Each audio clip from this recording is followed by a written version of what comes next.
बड़े क्रिएचर में तब्दील हो गया था। वो देखकर समझ गई थी कि बहुत बड़ा खतरा आने वाला है। इनको अब सारी बात समझ आ गई थी। लीसा कहती है कि कल रात जो हादसा हुआ वो इन्हीं क्रिएचर ने किया होगा, क्योंकि ये सिर्फ पानी में रह सकते हैं और कल रात बारिश हो रही थी, इसलिए वो जमीन पर आया था और आकर उसने उस घर के लोगों को मार दिया। अब वो आदमी जो इन्हें अपने साथ लाया था कहता है कि मैं जानता हूँ इन क्रिएचर्स की क्वीन कहाँ है जो अंडे दे रही है। ये दोनों को एक गुफा में लेकर जाता है जहाँ पर ये खुद तो नहीं जाता। अब लीसा और ओशे दोनों अंदर जाते हैं। वहाँ पर इन्हें एक आदमी के कपड़े मिलते हैं। ये उसी मछुआरे के कपड़े थे जो हमने कहानी के शुरू में देखा था। मतलब उस वक्त उन मछुआरों की कश्ती पर हमला भी इन्हीं क्रिएचर्स ने किया था। इन्हें वहाँ पर ढूंढने में और कुछ तो नहीं मिलता, पर ये क्रिएचर को जगा देते हैं। वो क्रिएचर जागते ही इन पर हमला करने आ रहा था, मगर ये दोनों जल्दी से बाहर निकल आए थे। वो क्रिएचर अभी भी गुफा में ही था। वो बाहर नहीं आता क्योंकि ये क्रिएचर सूरज की रोशनी में बाहर नहीं निकल सकते थे। इसीलिए ये दोनों अब दोबारा से लैब में जाते हैं और ग्रैबर क्रिएचर की कमजोरी का पता करने की कोशिश करते हैं कि जिससे ये इसे मार सके। पहले ये उसे आग लगाते हैं और अचानक से पानी आने लगा था, जिससे ग्रैबर दोबारा से जिंदा हो गया था और ओशे के मुंह पर वही लिक्विड फेंककर उसके सर पर चिपक जाता है। लेकिन किसी तरह ये उसे अपने सर से उतारता है। वो आदमी भी खड़ा ये सब देख रहा था जो यहाँ पर इसको लाया था। वो इनको बताता है कि ग्रैबर क्रिएचर ने मुझ पर इस तरह हमला किया था, इसने तो मुझे भी काट लिया था, पर उस दिन मैंने शराब पी हुई थी और ये मुझे काटते ही कमजोर सा हो गया। इसका मतलब ये है कि जो आदमी शराब का इस्तेमाल करता होगा ये क्रिएचर उन्हें नुकसान नहीं पहुंचा सकते। आज रात बहुत तेज तूफान भी आने वाला था, इसलिए ओशे और लीसा मिलकर प्लान बनाते हैं। वो बार वाले के पास जाते हैं और कहते हैं देखो आइलैंड पर रहने वाले लोग सभी खतरे में हैं, उन पर क्रिएचर हमला करने वाला है, पर हम एक ही सूरत में उन्हें बचा सकते हैं अगर लोग ज्यादा से ज्यादा शराब पिए, क्योंकि जिसके भी खून में अल्कोहल शामिल होगी वो क्रिएचर उन्हें नुकसान नहीं पहुंचाएगा। पर इस बात का पता किसी को भी नहीं चलना चाहिए वरना लोग घबरा जाएंगे। वो बार वाला भी इनका साथ देने के लिए तैयार हो गया था।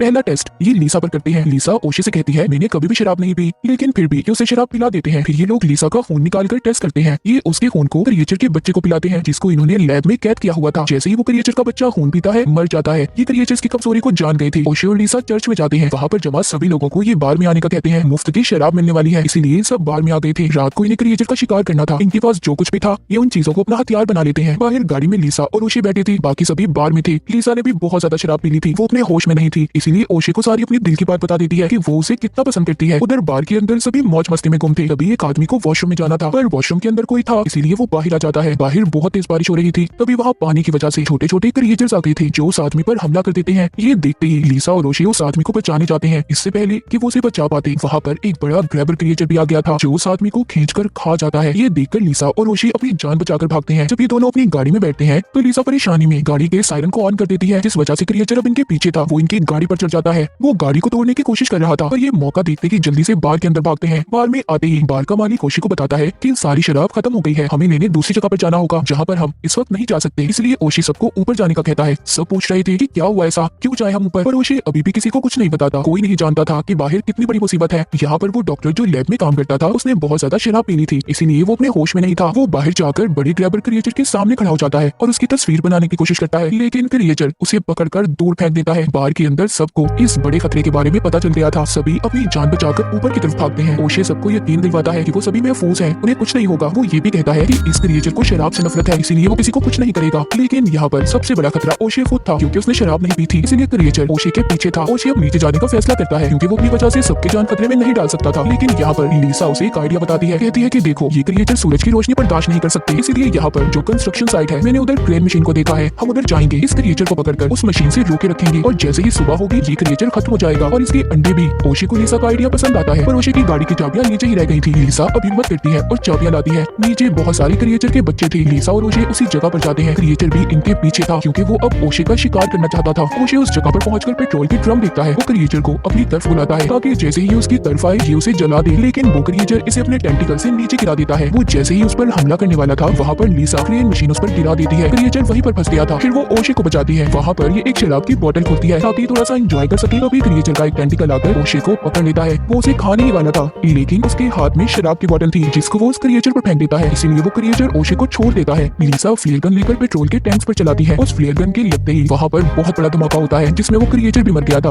आखिरकार इन्हें उस बड़े ग्रैबर क्रिएचर से छुटकारा मिल गया था। सुबह होते ही लीसा और ओशे वापस अपने घर आते हैं। दोनों एक दूसरे को अपने दिल की बात बताते हैं। ये दोनों तो मिल गए थे, पर उस बड़े खतरनाक क्रिएचर ने न जाने कितने लोगों की जान ली थी। और इसी के साथ ग्रैबर खतरनाक क्रिएचर की कहानी यहीं पर खत्म।